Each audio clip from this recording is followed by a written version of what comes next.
gars yi avocat Sonko la maa ngi leen nuyu di leen ziar gars yi kontaan laa def kontaan xam nga la moo tax ma kontaan depuis boobu ba léegi nii damaa meloon ne kuñ yan maanaam ko yanu di xaar gouvernement bi génn ba xam nan lay mel Ousmane Sonko lan lay teg suñu loxo ndax dañoo am ay noon yoo xamante ne nii dañoo mat a bàyyi xel ndax dañoo bon Ousmane Sonko ñëw indil nu gouvernement boo xam ne li ci nekk ay membre Pastef lu néew la kon ñooñu xam nga séddoo indiwu leen ñooñu xam nga ne kon liñ doon xeex du woon pour pouvoir beneen bi mooy mu indil la boromi xam-xam ay Abdourahmane Diouf ay Cheikh Tidiane Dièye waa boobu dàqut xam nga ban moo dàq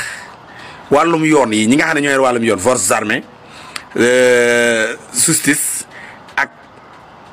l'intérieur mu jël intérieur nag yóbbu fan ki nga xam ne si maanaam mën nañ ne yàllaa ko fay xam nga moo tax yàlla fay ko Jean-Baptiste Tine 2021 Macky Sall daf koo santoon pour moo jiite woon gendarmerie yaakaar naa moo jiite woon gendarmerie xaw ma en tout cas ci koor googu la Macky Sall daf koo santoon pour mu tiire ci kanu askan wi mu bañ bi 2021 jàllee mars 2021 bi ñu jàllee Macky Sall dàq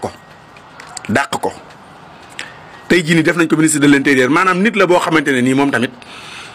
kenn du ko manipuler quoi kenn du ko sant muy def li koy yoon jox rek loolu lay def mu indi la Ousmane Diagne yóbbu ko ministre de la justice Ousmane Diagne Pam Ndiaye Savon Pam Ndiaye missile bi nekk Walfadjri xam ngeen ne du suñ naatango Pam Ndiaye Savon moom laa mës a dégg mu daan wax naan Ousmane Diagne amul koo xam ne si nii di nga ko corrompre wala nga di ko ger wala nga di ko sant muy def yàgg naa am ak Macky Sall ay plaignant ci Macky Sall dañ koy indi dossier mu teg ca loo xamante ni bokk ak la bu nguur gi bëgg ñu affecté ko di ko affecté te yàlla def na ko ministre de la justice. xam nga kon ñii nii bëggu ñoo manipuler justice bi mu jëlati keneen koo xamante ne nii moom tamit général la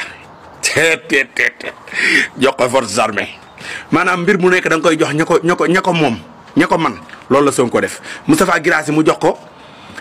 enseignement kii nu mu tuddati wàllum njàngale mi ni ko Dame Mbodj di waxee moom la jox Moustapha Guirassy kay ku ko jox loolu wàcc na ndax moom dèjà école am bi yéen xam ngeen ko